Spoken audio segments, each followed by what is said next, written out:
नमस्कार, मैं खुशबू परमार उज्जैन टीवी की ओर से आप सभी का स्वागत करती हूं। आइए जानते हैं आज के प्रमुख समाचार।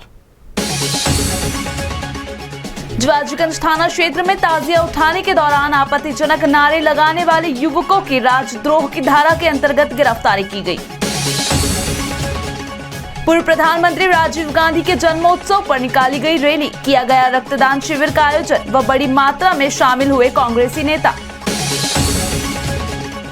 रक्षाबंधन की पूर्व बहनों का आगमन हुआ शुरू, बाजारों में बड़ी हलचल। पुलिस ने विभिन्न अपराध के आरोपियों को किया गिरफ्तार, 7 लाख का चोरी का माल किया बरामद व 4 दोपहिया वाहन। वो वीडी क्लॉथ मार्केट संचालक मंडल चुनाव की प्रक्रिया हुई प्रारंभ। और अब समाचार विस्तार से। मुहर्रम के ताजिया पर पाकिस्तान जिंदाबाद के साथ देश विरोधी नारे लगाए। इसी के तहत 15 लोगों के खिलाफ राजद्रोह का मामला दर्ज किया गया। उज्जैन में मुहर्रम के लिए जुटी भीड़ द्वारा देश विरोधी नारे लगाने का मामला सामने आया। भीड़ में से कुछ युवकों ने पहले देश विरोधी नारे लगाए, फिर पाकिस्तान जिंदाबाद के भी नारे लगाए।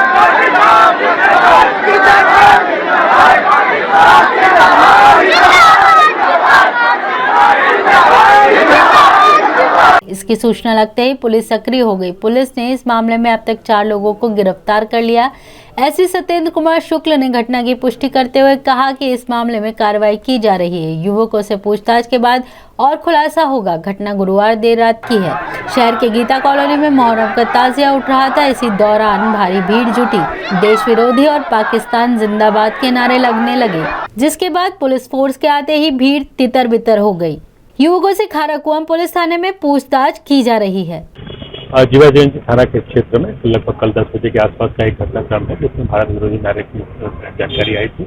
हम लोग उसको पूरा क्या कहते हैं कल ही केस रजिस्टर किया है और अभी जब तक हम लोगों ने जिनको चिन्हित किया है उनके साथ में और 4 लोगों की अभी हम गिरफ्तारी कर चुके हैं। हमारा उसका पूरा जो वीडियो फुटेज है और बाकी सब जो डिटेल्स एविडेंस है उनका एनालिसिस चल रहा है। इसमें जो भी लोग होंगे जिनके द्वारा इस तरह की गतिविधियां की उनके विरुद्ध सख्त कार्रवाई की जाएगी। कितने लोगों पर मामला दर्ज है? अभी तक हमने जो 10 लोगों को आइडेंटिफाई किया था प्राइमा फेसी, उनके खिलाफ क्या कहते हैं मामला दर्ज हुआ है और जिसमें तक 4 लोगों को हमने गिरफ्तार किया। सर, किस तरह के नारे थे? क्या तालिबान के पक्ष में लगा रहे थे? नहीं, तालिबान से संबंधित नारे नहीं है। एक देश विशेष के संदर्भ में नारे लगाए गए थे, उस पर यह कार्य पाकिस्तान के पक्ष में। पूर्व प्रधानमंत्री स्वर्गीय राजीव गांधी की जयंती पर कांग्रेस ने निकाली सद्भावना रैली। एनएसयूआई ने किया रक्तदान शिविर का आयोजन। भारत के पूर्व प्रधानमंत्री स्वर्गीय राजीव गांधी के जन्मदिन के अवसर पर शहर कांग्रेस के द्वारा शहीद पार्क से सद्भावना रैली निकाली गई, जो शहर के विभिन्न मार्गों से होते हुए क्षीर सागर कॉलोनी स्थित कांग्रेस कार्यालय पर पहुंची। प्रदेश संयोजक देवव्रत यादव एवं सह संयोजक सुंदर मालवीय के नेतृत्व में निकली इस रैली में सर्वश्री मनोहर बैरागी, रामलाल मालवी, कमल पटेल, दीपेश जैन, बबलू खींची एवं महिला नेत्री सुश्री माया त्रिवेदी, अंजू जाटा और सीता सोनी भी शामिल थीं। रैली के पश्चात कांग्रेस कार्यालय में रक्तदान शिविर आयोजित किया गया, जिसके संयोजक प्रीतेश शर्मा थे। रक्षाबंधन के पहले बाजार में बड़ी ग्राहकी, बहनें खरीद रही हैं भाइयों के लिए राखियां और मिठाइयां। महंगाई भी बता रही है अपना असर। रक्षाबंधन का पर्व सन्निकट है, फलतः बहनें अपने भाइयों की कलाइयों पर बांधने के लिए राखियां खरीद रही हैं। साथ ही भाइयों का मुंह मीठा कराने के लिए मिष्ठान भी खरीद रही हैं। बहनों की सक्रियता से बाजारों में चहल पहल बढ़ गई है। व्यापारियों के मन में भी ग्राहकी की आसबंदी। बावजूद इसके कि महंगाई की मार ग्राहकी पर स्पष्ट दिख रही है। राखियों के भाव गत वर्ष के मुकाबले ज्यादा हैं। मिठाइयाँ तो 400 रुपए किलो से शुरू होकर 1000-1500 रुपए किलो तक है। श्रीफल 18 रुपए प्रति नग है। बहनों के आगमन पर रसोई घर में से पकवानों के बनने की खुशबू आना अनिवार्य है। इस अनिवार्यता को पूरा करने के लिए बाजार से खाद्य सामग्री खरीदना भी आवश्यक है, भले ही भाव कुछ भी हो। निम्न वर्ग हो अथवा मध्यम वर्ग, भाई बहन के स्नेह के प्रतीक इस त्योहार को मनाता तो है ही। ससुराल से मायके आने वाली बहनें जो अन्य शहरों से अपने मायके आ रही हैं, बसों से यात्रा कर अपने गंतव्य पर पहुंच रही हैं। पुलिस ने विभिन्न अपराधों के आरोपियों को गिरफ्तार कर 7 लाख के माल सहित 4 दोपहिया वाहन जब्त किए। नीलगंगा थाना पुलिस को मुखबिर से सूचना मिली थी कि कुछ लोग डकैती की योजना बना रहे हैं, जिस पर पुलिस ने पंचमुखी हनुमान मंदिर के पास चाय की दुकान से 7 आरोपियों को गिरफ्तार किया। आरोपियों से पूछताछ में 2 चोरी का भी खुलासा हुआ। ये चोरियां 20 जुलाई को कृष्णा विहार कॉलोनी और एक अन्य सार्थक नगर में हुई। आरोपियों से 6,50,000 के जेवरात सहित अन्य सामान जब्त किया गया। पुलिस ने आरोपी संजय भारती 23 वर्ष, सागर खलोटिया 20 वर्ष, विशाल सूर्यवंशी, हरीश लोधा 26 वर्ष, दीपक जाट 21 वर्ष, सोनू काछी 28 वर्ष, राहुल बाथम 21 वर्ष को गिरफ्तार किया है। पवासा पुलिस को 2 बाइक चोरों को गिरफ्तार करने में सफलता हाथ लगी है। इसके कब्जे से 4 बाइक बरामद की गई। 2 फरार आरोपियों की तलाश की जा रही है। दोनों आरोपित शाजापुर व देवास के कंजर गिरोह से जुड़े हैं। बताया जा रहा है कि आरोपित मांग के अनुसार बाइक चोरी कर 15 से 20,000 रुपए में बेच देते थे। एएसपी अमरेंद्र सिंह ने बताया कि शहर में लगातार हो रही बाइक चोरी को लेकर पुलिस चोरों की तलाश में जुटी है। गुरुवार को पुलिस को सूचना मिली कि 2 व्यक्ति चोरी की बाइक बेचने के लिए उद्योगपुरी में खड़े हैं। इस पर पुलिस ने मौके पर दबिश देकर वहां से श्रवण परमार उम्र 21 और मयंक उर्फ निखिल मीना उम्र 21 वर्ष को गिरफ्तार किया। पुलिस ने दोनों से पूछताछ की तो उनके 2 और साथियों के बारे में जानकारी लगी। पुलिस ने आरोपितों से 4 बाइक जब्त की। उज्जैन पुलिस के द्वारा भी हाल में संपत्ति संबंधी जो मामले हैं, इसमें चोरी, नकबजनी, मोटरसाइकिल बरामदगी में बड़ी उल्लेखनीय सफलता प्राप्त की है। थाना नीलगंगा के अंतर्गत 7 आरोपी गिरफ्तार हुए और ये बड़ी घटना कारित करने की फिराक में थे। इससे पहले आरोपियों को गिरफ्तार कर 399 चारफदों की कार्रवाई की गई है।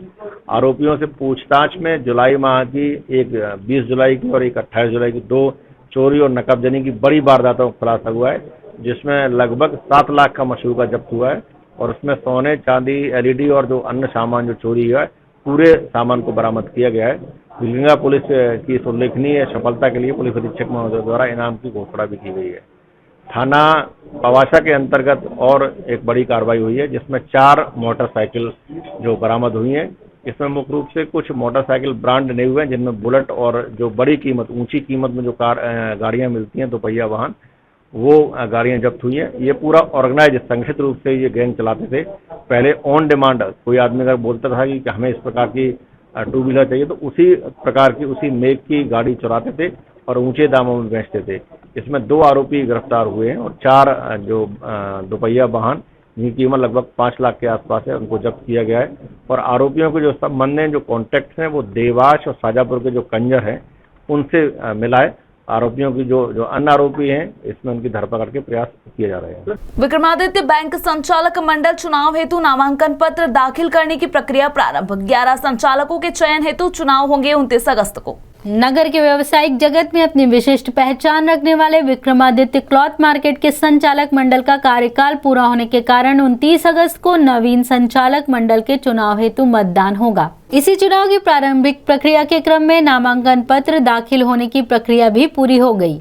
11 सदस्यीय संचालक मंडल में सामान्य वर्ग के 8, अनुसूचित जाति का 1 और महिलाओं के 2 पद हैं। नामांकन पत्र दाखिल कर चुके व्यवसायी शैलेश कलवाड़िया ने बताया, आज ये विक्रमादित्य सहकारी बैंक के चुनाव है, उसके लिए आज नामांकन पत्र दाखिल करने का दिन था, जिसमें आज मैंने नामांकन पत्र दाखिल किया है। इसमें एक संचालक मंडल का एक पूरा बनता है संचालक मंडल, जिसमें एक 8 जने संचालक मंडल में होते हैं, 2 महिलाएं होती है, एक SC/ST का होता है। ऐसे 11 जनों का एक संचालक मंडल होता है और पूरे बैंक को ऑपरेट करते हैं वो। नाम वापसी 23 अगस्त को होगी, ये जानकारी देते हुए अंकेक्षण अधिकारी पिपलाज ने बताया। सामान्य वर्ग से अनारक्षित वर्ग से 11 संचालकों का चयन होगा। इसमें अनुसूचित जाति वर्ग से 1 और इसमें महिला वर्ग के 2 पद निर्धारित हैं। इसमें लाट पद्धति से निकाला गया तो अनारक्षित वर्ग के 2 महिलाएं पर चुनाव होगा। इस तरह से टोटल 12 बोर्ड मेंबर के चुनाव होंगे, प्रबंधन समिति के सदस्य। प्रदेश भाजपा उपाध्यक्ष व पूर्व सांसद के बेटे पर दुकान का ताला तोड़ कब्जा करने का लगा आरोप, पुलिस कर रही है जांच। उज्जैन के पूर्व सांसद और वर्तमान में भारतीय जनता पार्टी के प्रदेश उपाध्यक्ष चिंतामण मालवीय के बेटे दुष्यंत कुमार और उनके समर्थकों द्वारा दुकान का ताला तोड़ने का आरोप है। इस मामले में वीडियो सामने आया है। पीड़ित पक्ष ने सीसीटीवी फुटेज के साथ पुलिस को शिकायत की है, जिसमें यह कहा है कि ताला तोड़ने वालों में दुष्यंत मालवीय और उनके साथी शामिल हैं। माधवनगर थाना TI मनीष लोधा ने मामले की जांच की बात कही। यह बिल्डिंग 1250 वर्ग फीट जमीन पर बनी है। पीड़ित पक्ष आभा शर्मा ने कहा कि मेरे पिताजी ने जीवित रहते हुए आभा अग्रवाल को इस शर्त पर रजिस्ट्री की थी कि पैसे लौटाने पर इसे पुनः मेरे पिताजी के नाम से रजिस्ट्री कर देंगे। इसका हमारे पास अलग से एग्रीमेंट भी है। इसी आधार पर कोर्ट ने इसे न बेचने को लेकर स्टे भी दिया, लेकिन इस बीच मेरे पिता की मृत्यु हो गई और आभा अग्रवाल और उसके पति अशोक अग्रवाल द्वारा इस भवन को पूर्व सांसद चिंतामणि मालवी को बेच दिया। आज सुबह उनके बेटे दुष्यंत ने आकर यहाँ के ताले तोड़ दिए। पूरी घटना सीसीटीवी कैमरे में कैद हो गई है। पूरे घटनाक्रम की हमने माधवनगर थाना को शिकायत कर दी है।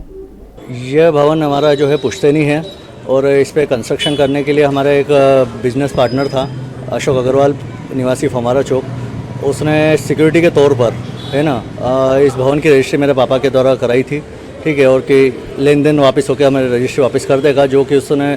और इस बीच मेरे पापा का जब देहांत हो गया तो उन्होंने रजिस्ट्री वापस करने से पैसे लेने के बावजूद भी रजिस्ट्री हमें वापस नहीं करी। अभी इस बीच में हमने उनके खिलाफ़ कोर्ट में केस लगाया। इसमें हमारी बुआ जी का भी हक है, तो बुआ जी ने भी इस पर केस लगाया और कोर्ट से 1 साल हो गया है करीब केस चलते चलते, और कोर्ट से स्टे ऑर्डर है, ठीक है। अभी भी स्टे है इस बिल्डिंग पे, खरीदी बिक्री पर भी, और यहाँ पर कुछ भी गतिविधि ना हो उसको लेकर भी। उसके बाद में अभी पता चला है कि पूर्व सांसद चिंतामणि मालवी द्वारा यह बिल्डिंग अशोक अग्रवाल से परभारे खरीद ली गई है, ठीक है। और आज सुबह 6 बजे के आसपास कुछ 25-30 लोग हथियारबंद लोग थे, यहाँ पर आए और अवैध तरीके से अंदर घुस गए। अगर वो लीगल थे तो आके हमसे बात करते, लीगली तरीके से अगर आके बात करते और लेते। हाँ, इसमें शिकायत प्राप्त हुई थी कि कुछ लोगों द्वारा एक मल्टी पर अवैध कब्जा किया जा रहा है, तो इसमें दोनों पक्षों को थाने बुलवाया गया था और सभी के दस्तावेज चेक किए हैं।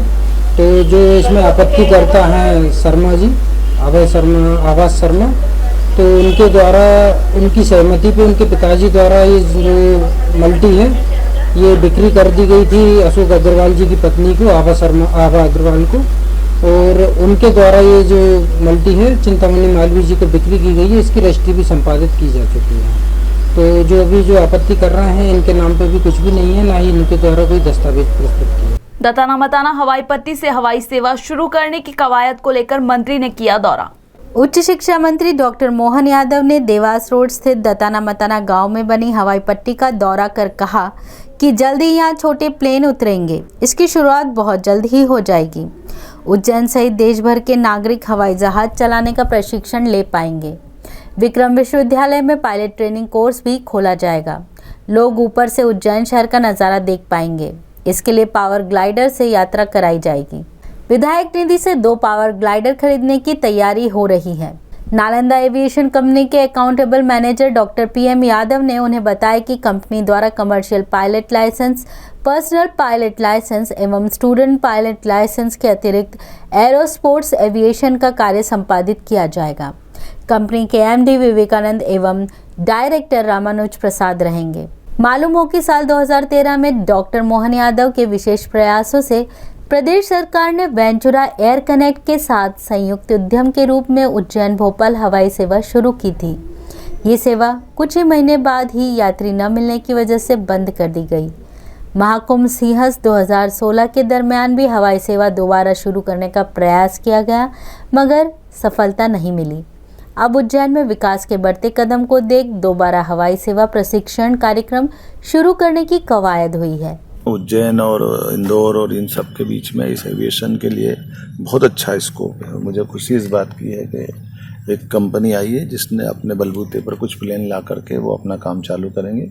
मैंने उसकी अभी वर्तमान में समीक्षा भी की है और चर्चा करके ये समझने का प्रयास किया, तो उन्होंने बताया कि हम किसी हालत में 2 प्लेन हमारे पास आ गए हैं और बाकी प्लेन ला करके वो अक्टूबर से अपने विधिवत यहाँ की पढ़ाई की जो सिस्टम उसको चालू करेंगे।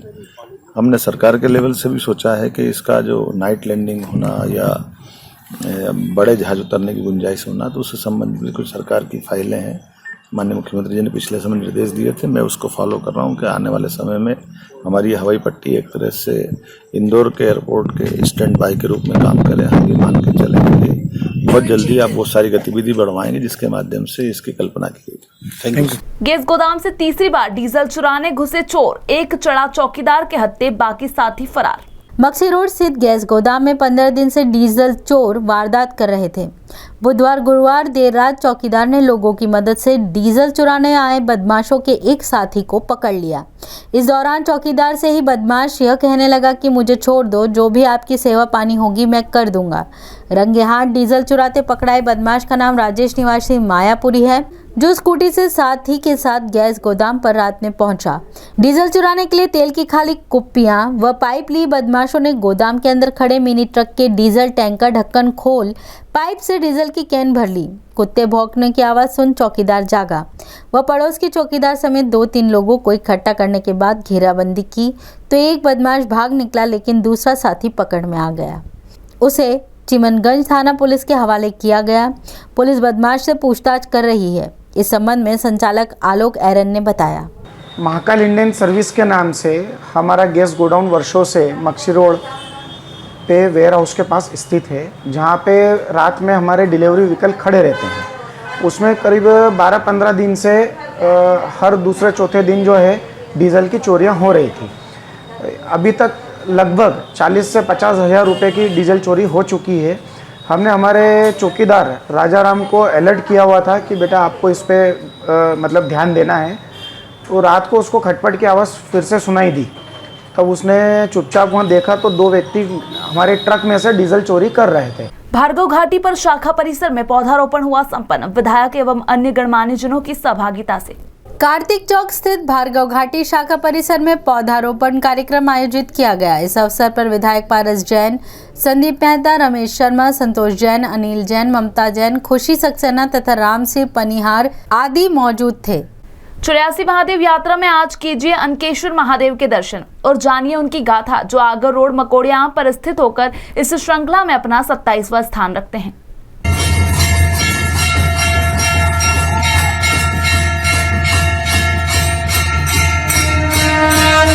प्राचीन काल में वराह कल्प के पूर्व कलयुग के अंतिम चरण में प्रजा मर्यादा विहीन हो गई थी। चारों ओर चोरी, लूट, हत्या, व्याभिचार, छल कपट अपनी चरम सीमा पर था। राजा नेमि अपने सत्कर्मों से विभूषित हो स्वर्ग जा रहे थे, किंतु उनको नर्क दिखाया गया। तब राजा ने दूत से पूछा, मुझे कौन से पाप के कारण नर्क दिखाया गया? दूतों ने कहा, आप श्राद्ध के दिन ब्राह्मणों को दक्षिणा देना भूल गए थे। राजा आगे बढ़ने लगे तो नरक में पड़े पापी उनसे कहने लगे, आप कुछ समय यहीं रुकिए, क्योंकि आपके शरीर से स्पर्श करके जो हवा हमें लग रही है उससे हमें सुख मिल रहा है। राजा वहीं खड़े हो गए। दूतों ने आगे बढ़ने का आग्रह किया, पर राजा ने मना कर दिया। तभी धर्मराज व इंद्र दोनों ही उन्हें स्वर्ग ले जाने के लिए आए। इस पर राजा ने पूछा, मेरे कौन से पुण्य से ये नरकवासी सुख अनुभव कर रहे हैं? धर्मराज ने कहा, हे राजा, महाकाल वन में तुमने अश्विन मास के कृष्ण पक्ष की चतुर्दशी को अनकरेश्वर के दर्शन किए, जिसके पुण्य की एक कला भी इन सभी पापियों का उद्धार कर सकती है। राजा ने तुरंत अपने पुण्य की एक कला उन पापियों के निमित्त अर्पण की और वे सभी नरकवासी स्वर्ग में पहुंच गए। तभी से शिवलिंग को अनकरेश्वर के नाम से पूजा जाने लगा। जो मनुष्य अनकरेश्वर के दर्शन करता है, उसके पूर्व 100 जन्मों के पाप उसी क्षण नष्ट हो जाते हैं और वह स्वर्ग की प्राप्ति करता है।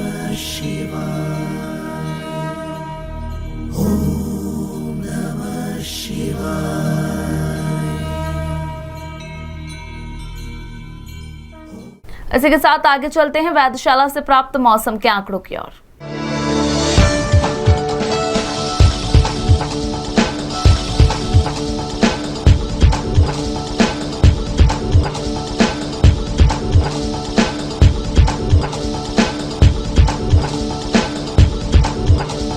अंत में प्रमुख समाचार एक बार फिर।